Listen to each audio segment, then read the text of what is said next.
আসসালামু আলাইকুম। Try dot ফুলফিলার পক্ষ থেকে সবাইকে শুভেচ্ছা। আজকে হিস্ট্রি অফ ইংলিশ লিটারেচারের ভিক্টোরিয়ান পিরিয়ডের সামারি, এর লিটারারি ফিচার্স, এর হিস্ট্রিক্যাল ইভেন্টস এবং এর রাইটার সম্পর্কে জানব। এই যুগটি শুরু হয়েছিল রানী ভিক্টোরিয়া এর সিংহাসনে আরোহণের মধ্য দিয়ে এবং এটি ইংরেজি সাহিত্যের অন্যতম গুরুত্বপূর্ণ একটি যুগ। আমি এই নোটটি থেকে পড়ে যাচ্ছি। আমাদের এই নোটটি আমাদের ওয়েবসাইট ট্রাই ডট ফুলফিলের মধ্যে দেওয়া আছে এবং এর বাংলা নোট আমাদের ওয়েবসাইট সাইফুল মুন্না ব্লগের মধ্যে দেওয়া আছে। তো এই যুগের নাম হচ্ছে ভিক্টোরিয়ান পিরিয়ড বা ভিক্টোরিয়ান এইজ। যুগটি শুরু হয়েছে 1832 থেকে এবং শেষ হয়েছে 1901 সালে। তো এই যুগের যে হিস্ট্রিক্যাল ইভেন্টগুলো রয়েছে সেগুলো আমরা দেখে নেই। ভিক্টোরিয়ান পিরিয়ডের অন্যতম গুরুত্বপূর্ণ একটি হিস্ট্রিক্যাল ইভেন্ট হচ্ছে ইন্ডাস্ট্রিয়াল রেভলিউশন।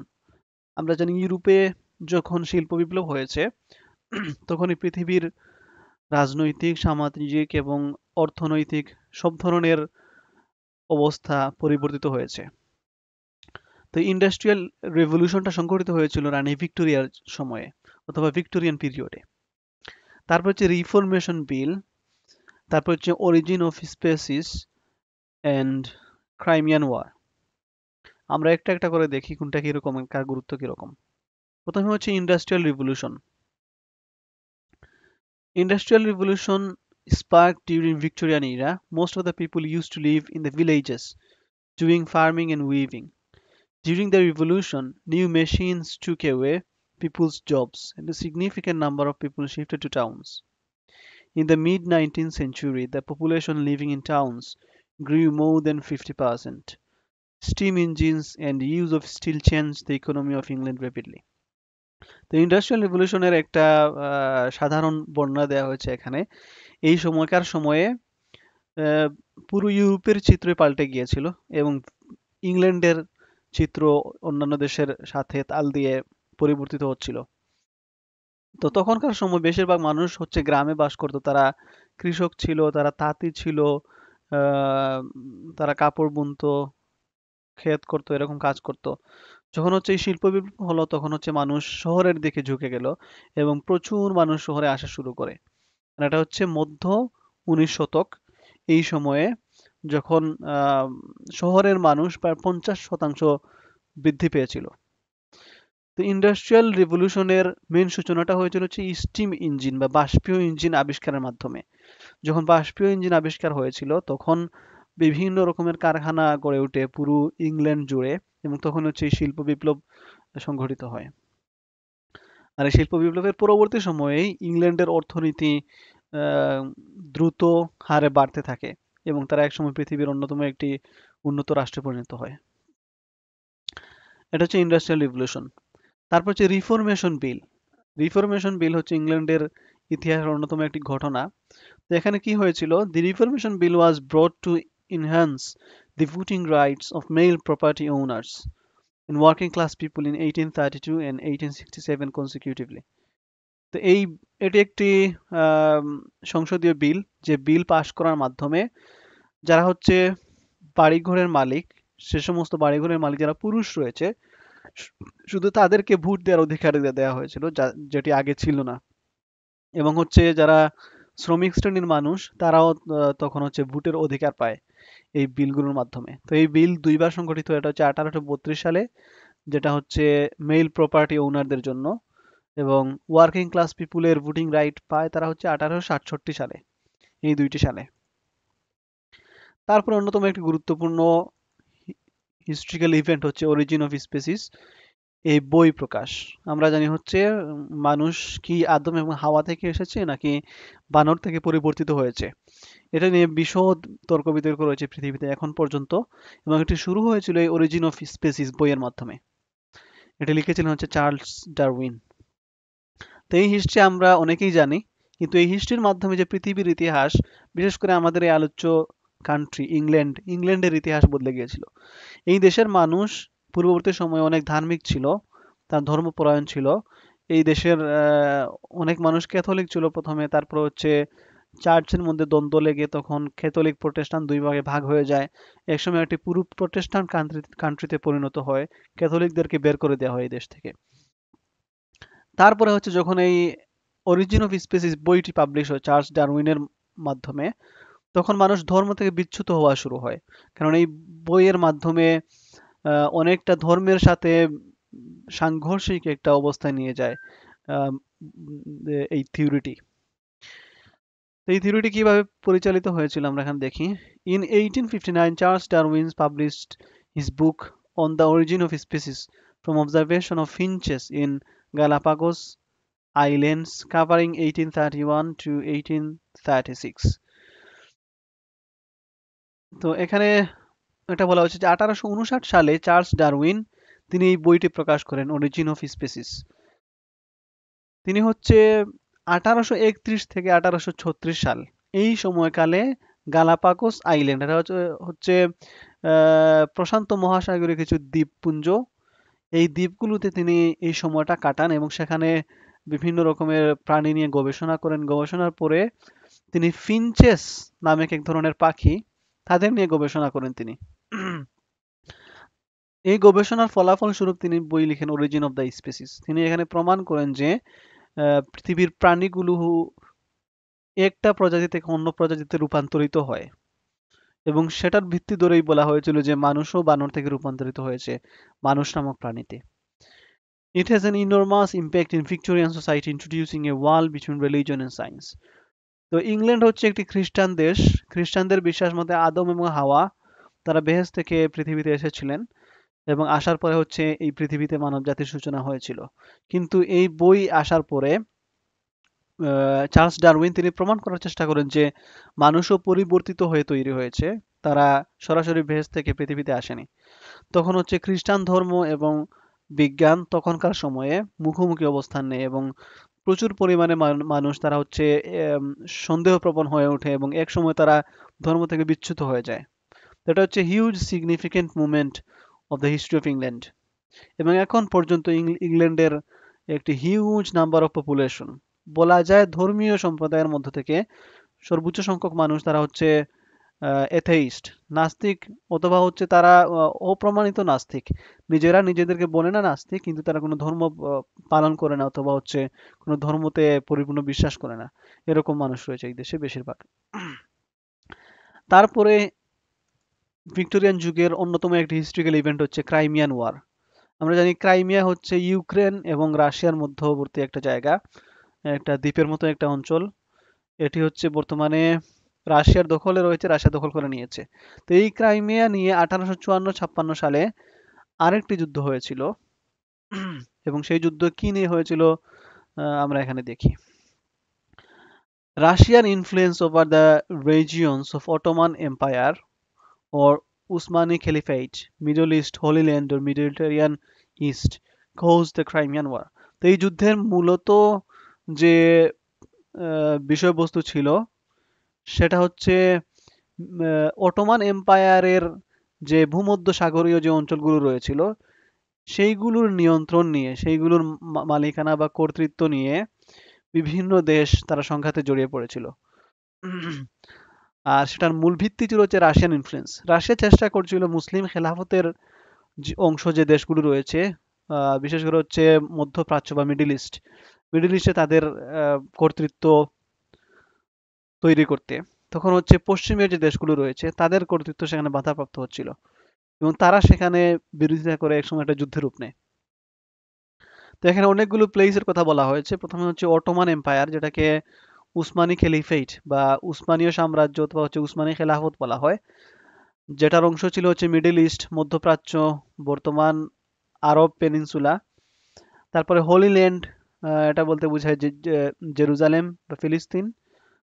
মিডলিটেরিয়ান ইস্ট, ভূমধ্য সাগরীয় যে পূর্ব অঞ্চলগুলো রয়েছে, মিডল ইস্টের সাথে সংযুক্ত অঞ্চলগুলো রয়েছে, এই অঞ্চলগুলো। Russia was challenged by France to establish power in the churches under Ottoman Empire. তো মুসলিম খেলাফতের অন্তর্ভুক্ত যে অঞ্চলগুলো রয়েছিল সেগুলোর মধ্যে অনেক খ্রিস্টান চার্চ রয়েছিল, খ্রিস্টান অঞ্চল রয়েছিল, এবং সেই খ্রিস্টান অঞ্চলগুলোর উপরে রাশিয়া চেষ্টা করছিল তারা ইনফ্লুয়েন্স করার জন্য। তখন হচ্ছে ফ্রান্স বাধা দেয়, কারণ তখনকার সময়ে ফ্রান্স অন্যতম একটি শক্তি ছিল, পরাশক্তি ছিল। ফ্রান্স মুসলিম খেলাফতের অন্তর্বর্তী যে খ্রিস্টান অঞ্চলগুলো রয়েছে সেগুলোর উপরে যে রাশিয়ার একটি বড় ধরনের প্রভাব সেটি রোধ করার জন্য তারা চ্যালেঞ্জ করে রাশিয়াকে। Ultimately Britain and Sardinia joined France and Ottoman Empire declared war against Russia. যখন ফ্রান্স এবং রাশিয়ার মধ্যে যুদ্ধ শুরু হয়, একসময় ব্রিটেন, যেটি হচ্ছে পশ্চিমে বর্তমান ফ্রান্সের একটি বন্ধু রাষ্ট্র, কিন্তু পূর্ববর্তীতে তারা ফ্রান্স এবং ব্রিটেন 100 বছর যুদ্ধ করেছিল ইংলিশ চ্যানেলের মালিকানা নিয়ে। তারপরে আরেকটি দেশ যুদ্ধে যোগ দেয়, সেটা হচ্ছে সার্ডিনিয়া। এটি হচ্ছে সার্ডিনিয়ান সাম্রাজ্য ছিল, সার্ডিনিয়ান রাজ্য ছিল, যেটি হচ্ছে বর্তমান ইটালির অংশ। ইটালিতে তারা যোগ দিয়েছিল এক সময়। এখন হচ্ছে এই রাজ্যের বা এই দেশের কোনো নাম নাম নেই বা পরিচয় নেই। এটি হচ্ছে ইটালির একটি সাধারণ অংশে পরিণত হয়েছে, কিন্তু তখনকার সময়ে এটি একটি বড় রাজ্য ছিল। তারা যোগ দিয়েছিল ব্রিটেনের সাথে এবং ফ্রান্সের সাথে রাশিয়ার বিরুদ্ধে। এবং যেহেতু হচ্ছে উসমানী খেলাফত বা অটোমান এম্পায়ারের মধ্যকার জায়গাগুলো নিয়ে দ্বন্দ্ব ছিল, তখন উসমানী খেলাফত তারাও রাশিয়ার বিরুদ্ধে যুদ্ধে যোগ দেয়। এখন এখানে হচ্ছে রাশিয়া এক পক্ষে এবং ফ্রান্স, ব্রিটেন, সার্ডিনিয়া এবং হচ্ছে উসমানী খেলাফত, এই চারটি পক্ষ অন্য পক্ষে। তো এটা খুবই স্বাভাবিক, চারটি বড় শক্তিশালী দেশ একসাথে যুদ্ধ করছে এবং রাশিয়া হচ্ছে একা। তখন রাশিয়া পরাজিত হয়। Russia lost the war, but 21,000 British troops died. Florence Nightingale became prominent during this war by carrying British wounded soldiers with her 38 nurses. যদিও হচ্ছে ব্রিটেন তাদের কোয়ালিশন এই যুদ্ধে জয়লাভ করে, কিন্তু ব্রিটিশ সৈন্যদের মৃত্যু ছিল অনেক বেশি। 21,000 ব্রিটিশ সৈন্য মারা গিয়েছিল। এবং এই সময়ে ফ্লোরেন্স নাইটিঙ্গেল, যার কথা আমরা বিভিন্ন বইয়ের মধ্যে বিভিন্ন জায়গায় পড়েছি, তিনি হচ্ছে বিখ্যাত হয়ে ওঠে, কারণ তিনি তার নার্স নিয়ে সেই ব্রিটিশ সৈন্যদেরকে সেবা দিয়ে যাচ্ছিলেন সেই সময়কায়। তারপরে আসি আমরা এখন ফিচার্স অফ ভিক্টোরিয়ান পিরিয়ড। এই যুগের বৈশিষ্ট্যগুলো কি কি, অথবা হচ্ছে আমরা বলতে পারি Literary features of Victorian period, সাহিত্যিক বৈশিষ্ট্যগুলো কি কি। The Victorian period built bridge between the romantic notions of 18th century and realistic thoughts of 20th century. ওকে, তো 1832 আমাদের পূর্ববর্তী যে যুগটা ছিল, সেখানে মানুষ রোমান্টিক চিন্তা ভাবনা করত, মানে কল্পনার জগতে বসবাস করত, কল্পনা নিয়ে গল্প, কিচ্ছা কাহিনী, কবিতা, উপন্যাস লিখত। আর এর পরবর্তী যুগটা ছিল হচ্ছে বাস্তববাদের যুগ, মানুষ বাস্তবিক হয়ে ওঠে, মানুষ কারণ, যুক্তি, তর্ক এগুলোর মধ্যে চলে যায় কল্পনার রাজ্য থেকে। তো এই দুইটির মধ্যে একটা সেতুবন্ধন তৈরি করেছে Victorian period. Novel became the dominant literary genre at the time, having broadened readers. আর উপন্যাস সাহিত্যের যে অংশ, সেই উপন্যাস ধারার মধ্যে ব্যাপক প্রসার লক্ষ্য করা যায় এই যুগের মধ্যে। উপন্যাস হয়ে ওঠে সাহিত্যের মূল অংশ। Novels of the period represented middle class of the society and contemporary life of common men. They intended to preach the message of normal moral fall and provided optimism, hope. ওকে, তো তখনকার যুগের যে উপন্যাসগুলো ছিল সেগুলো মধ্যম শ্রেণীর যে মানুষগুলো ছিল সমাজে তাদেরকে রিপ্রেজেন্ট করতো এবং হচ্ছে সাধারণ মানুষদেরকে তারা প্রতিনিধিত্ব করতো সেই উপন্যাসগুলো। তখন এগুলো খুবই জনপ্রিয় হয়ে ওঠে সেই সব মানুষদের কাছে। এবং এই উপন্যাসগুলোর অন্যতম একটি বৈশিষ্ট্য হচ্ছে তারা মানুষ যে অনৈতিক কাজকর্ম, অনৈতিক কাজ করার পরে মানুষের যে বিপর্যয় ঘটে, মানুষের যে পতন হয়, সেই পতন থেকে উঠার একটি আশা, মানুষকে একটি ভালো চিন্তা ভাবনা অথবা হোপ জাগিয়ে দেয় এই নভেলগুলো। এটা ছিল সেই সময়কার নভেলের বৈশিষ্ট্য। তারপরে হচ্ছে আমরা যদি এই লিটারারি ফিচার্স বা সাহিত্যিক বৈশিষ্ট্যগুলোকে কিছু পয়েন্ট আকারে ভাগ করে আমরা এগুলো পাবো। প্রথম হচ্ছে ভিক্টোরিয়ান রিয়েলিজম, এটাকে বলা হয় ভিক্টোরিয়ান বাস্তববাদ। তখন যে লেখাগুলো হচ্ছে বাস্তববাদ বা রিয়েলিটিকে নিয়ে লেখালেখি শুরু হয়। তখন চিন্তা ভাবনা বা কল্পনার জগৎ থেকে মানুষ বেরিয়ে আসে এবং জীবনের বাস্তব যে ঘটনাগুলো রয়েছে সেগুলো নিয়ে মানুষ লেখালেখি শুরু করে। তারপর হচ্ছে থার্স্ট ফর নলেজ, মানুষ অনেক বেশি বেশি জ্ঞান প্রিয় হয়ে ওঠে, জ্ঞান আহরণের জন্য হচ্ছে মানুষ উদ্গ্রীব হয়ে ওঠে এই সময়টায়। তারপর হচ্ছে to know the unknown, to see the unseen, মানুষ অদেখাকে দেখতে, অজানাকে জানতে উদ্গ্রীব হয়ে ওঠে এই সময়কায়, এই ভিক্টোরিয়ান পিরিয়ডে। তারপরে লাভ ফর অ্যাডভেঞ্চার, দুঃসাহসিক অভিযান নিয়ে লেখালেখি শুরু হয়। ডেভেলপমেন্ট অফ সায়েন্স, বিজ্ঞান নিয়ে লেখালেখি শুরু হয়। বিজ্ঞান সাহিত্যের অংশ হয়ে ওঠে, কারণ বিজ্ঞান ছিল এই যুগের অন্যতম একটি হিস্ট্রিক্যাল ইভেন্ট। তারপর হচ্ছে ইগনোরেন্স অফ মোরালিটি। তো যতই হচ্ছে বৈজ্ঞানিক আবিষ্কার উন্নত হচ্ছিল, মানুষ হচ্ছে রিলিজিয়ন থেকে বের হয়ে যাচ্ছিল, তখন মানুষের নীতি নৈতিকতার বিপর্যয় ঘটছিল। তো এগুলো নিয়ে লেখালেখি শুরু হয় এই সময়ে। দেন ভিক্টোরিয়ান কম্প্রোমাইজ, হিপোক্রেসি এটসেট্রা। তো ভিক্টোরিয়ান কম্প্রোমাইজ এটা হচ্ছে হিউজ একটা বিষয়। ভিক্টোরিয়ান যুগে যেহেতু হচ্ছে ধর্ম, খ্রিস্টান ধর্ম এবং বিজ্ঞানের মধ্যে অনেকটা দূরত্ব তৈরি হয়, এবং বিজ্ঞান যে আবিষ্কারগুলো বের করছিল সেগুলো খ্রিস্টান ধর্মের বিশ্বাসের সাথে অনেকটা বিপরীতমুখী অবস্থান নিয়েছিল। তখন লেখালেখিগুলো এরকম হতো, মানুষ বিজ্ঞান এবং ধর্ম দুইটাকে নিয়েই লিখতো, এবং দুইটার মধ্যে একটা সমঝোতা করার চেষ্টা করতো লেখালেখির মধ্যে। তো এটাকে বলা হয় ভিক্টোরিয়ান কম্প্রোমাইজ, বা ধর্ম এবং বিজ্ঞানের মধ্যে বোঝাপড়া তৈরি হতো। তারপরে হিপোক্রিসি বা ভণ্ডামি সমাজের একটি ব্যাধি হিসেবে তৈরি হয়, এগুলো নিয়ে লেখালেখি শুরু হয়েছিল এই সময়। আমরা যদি পুরো একটা সামারি পড়ি এই যুগের, তাহলে সামারিটা এরকম হতে পারে। I don't know if you can see.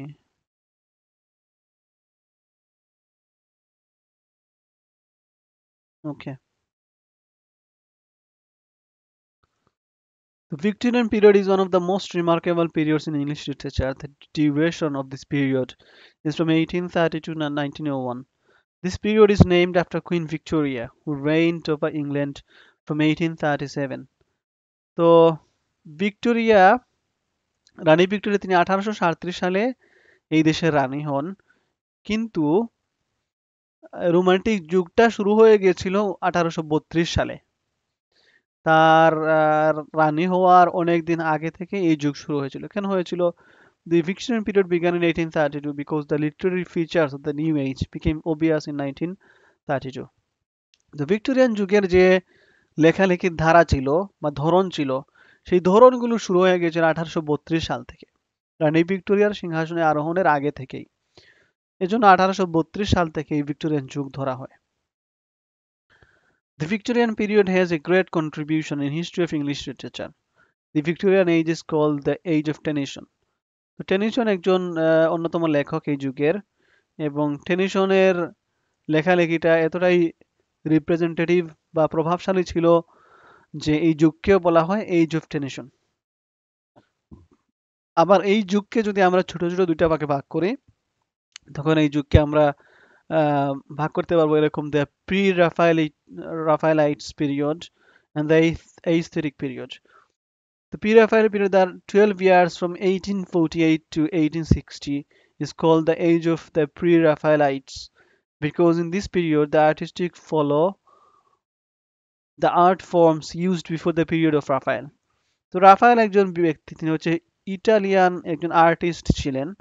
তো তিনি হচ্ছে রেনেসাস বা নবজাগরণ তৈরি করেছিলেন তার আর্টের মাধ্যমে।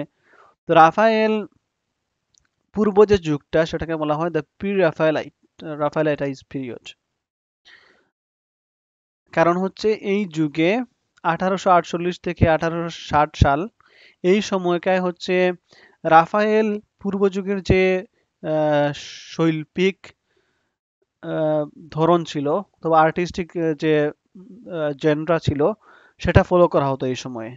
এজন্য এই যুগকে বলা হচ্ছে দ্য প্রি রাফায়েলাইটস পিরিয়ড, 1848 থেকে 1860 সাল, এই সময়কার মধ্যে।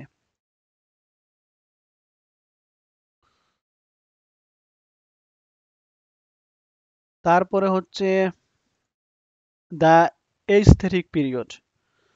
এইস্থেটিক বলতে বোঝায় শৈল্পিক বা রুচিসম্পন্ন, এরকম বোঝায়। The last two decades from 1880 to 1901, এই দুই দশককে বলা হয় aesthetic period। তখন কি হয়েছিল? These periods are called the age of aestheticism.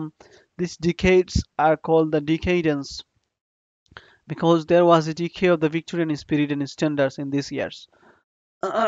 তো এই যুগে হচ্ছে কোনো একটা লেখা বা সাহিত্যিক কর্মে অন্তর্নিহিত বিষয় বা এর যে মূল বিষয়বস্তু রয়েছে, সেইগুলোর উপর গুরুত্ব না দিয়ে এর বাহ্যিক সৌন্দর্য বা ছন্দ, অলংকার এগুলোর উপর বেশি গুরুত্ব দেওয়া হতো। এজন্য এটাকে বলা হচ্ছে যে এইজ অফ ডিকেইডেন্স। এখানে হচ্ছে ক্ষয়প্রাপ্ত হয়েছে ভিক্টোরিয়ান স্পিরিট, ভিক্টোরিয়ান যে চিন্তা ভাবনা রয়েছে ভিক্টোরিয়ান যুগের, সেই চিন্তা ভাবনার ক্ষয় হয়েছে এখানে। এবং হচ্ছে অন্তর্নিহিত অর্থ সমৃদ্ধ লেখালেখি বাদ দিয়ে মানুষ হচ্ছে শৈল্পিক সৌন্দর্য প্রবণ লেখালেখি শুরু করে তখন। এই হচ্ছে দুইটা সাব পিরিয়ড। তারপরে আসে আমরা এই যুগের অন্যতম গুরুত্বপূর্ণ যারা লেখক ছিলেন, একজন হচ্ছে ম্যাথিউ আর্নল্ড। আমরা অনার্সে তার অনেকগুলো লেখা পাবো। Matthew Arnold is an extraordinary poet of Victorian period. Matthew Arnold was an elected professor of poetry at Oxford in 1857. Matthew Arnold wrote some famous poems like Dover Beach, Tharsis, The Scholar Gypsy, etc. Okay, Matthew Arnold তিনি হচ্ছে Oxford ভার্সিটির কবিতার একজন অধ্যাপক ছিলেন 1857 সালে, এবং তিনি অনেক বড় একজন কবি ছিলেন। তার অনেক লেখালেখি রয়েছে, তার মধ্যে ডোভার বিচ, এটা আমাদের সিলেবাসে রয়েছে, সার্সিস সিলেবাসে রয়েছে, দ্য স্কলার সিলেবাসে রয়েছে। তারপর হচ্ছে আলফ্রেড টেনিসন, তিনিও একজন প্রতিভাবান লেখক এবং হচ্ছে প্রভাবশালী লেখক, যিনি এই যুগের উপরে প্রভাব ফেলেছিলেন। Alfred Tennyson is another extraordinary poet of the Victorian period. Tennyson is regarded as the representative poet of the Victorian period. এই কবির এতটাই হচ্ছে প্রভাব ছিল যে তার নামে এই যুগের একটা উপনাম তৈরি হয়েছে, age of Tennyson. Alfred Tennyson is the beginner of dramatic monologue. তিনি নতুন ধরনের একটা কবিতার ধারা শুরু করেন যেটাকে বলা হয় dramatic monologue. In his life time he রোট many world famous poems like Ulysses, Tithonus, crossing the bar, the lotus Eaters, etcetera. তো টিথোনাস ছাড়া হচ্ছে ইউলিসিস আমাদের সিলেবাসে রয়েছে, দি লোটাস ইটার্স আমাদের সিলেবাসে রয়েছে, বাকি দুইটা নাই। এগুলো হচ্ছে অন্যতম গুরুত্বপূর্ণ লেখা এই আলফ্রেড টেনিসনের। তারপর হচ্ছে রবার্ট ব্রাউনিং, তিনি একজন গুরুত্বপূর্ণ লেখক, তার অনেক লেখা আমাদের সিলেবাসে রয়েছে অনার্সের। Robert Browning is a famous poet of Victorian period. He is called the master of dramatic monologue. তো ড্রামাটিক মনোলগ শুরু করেছিলেন আগের লেখক আলফ্রেড টেনিসন, আর এটার হচ্ছে মাস্টার বা সবচাইতে ভালো ব্যবহার করেছেন Robert Browning. He is a poet of spirituality, তিনি হচ্ছে আধ্যাত্মিকতার কবি। His world famous poems are My Last Duchess, Andrea del Sarto, ফ্রালি পোলিপি। এই তিনটাই হচ্ছে আমাদের সিলেবাসের মধ্যে রয়েছে, এই কবিতাগুলো তার অনেক বিখ্যাত। এরপরে আসছে আর একজন কবি, তার নাম হচ্ছে জর্জ ইলিয়ট। এটা হচ্ছে একটা কনফিউজিং কবি। জর্জ ইলিয়ট, তিনি ইলিয়ট নাম শুনে মনে হয় একজন পুরুষ, আমিও মনে করতাম একজন পুরুষ। তো যখন হচ্ছে পরীক্ষায় যাই আমি উত্তর লিখতে, তখন দেখি জর্জ ইলিয়ট আসছে এবং প্রশ্নের মধ্যে শি লেখা। তো লাইক এরকম আর কি, যে she is the poet, she is this that. তখন বুঝলাম যে এটা হচ্ছে পুরুষ না, এটা হচ্ছে এটা মহিলা।